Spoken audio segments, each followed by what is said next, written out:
হে আল্লাহ, আমি জানি এই দুনিয়া আপনার দেয়া একটি পরীক্ষার স্থান, কিন্তু কখনো কখনো আমার পেরেশানি এত বেড়ে যায় যে আমি বুঝে উঠতে পারি না কি করব, কোথায় যাব। আমার হৃদয় ভারী হয়ে যায়, চারপাশ অন্ধকার মনে হয়। হে রহমান, হে রহিম, আপনি ছাড়া আমার আর কেউ নেই, আপনি আমার একমাত্র আশ্রয়। হে আল্লাহ, আমার এই বিপদ কষ্টে আপনি আমার পাশে থাকুন, আমাকে ধৈর্য দিন, আমাকে শক্তি দিন, আমার হৃদয়ের অশান্তি দূর করে দিন, আমাকে সঠিক পথ দেখান। যেখানেই আমি হারিয়ে যাই না কেন, আপনি আমাকে ফিরিয়ে আনুন। হে মালিক, আপনি আমার সব দুঃখ কষ্ট দূর করে দিন, আমার জীবনের সব বোঝা হালকা করে দিন।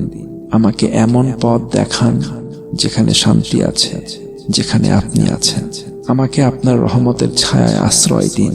হে আল্লাহ, আমি আপনার উপর ভরসা করি, আপনি আমার সব চিন্তা সব পেরেশানি দূর করে দিন। আমাকে তৌফিক দিন আপনার ইচ্ছার সামনে আমার মাথা নত করার। আমিন।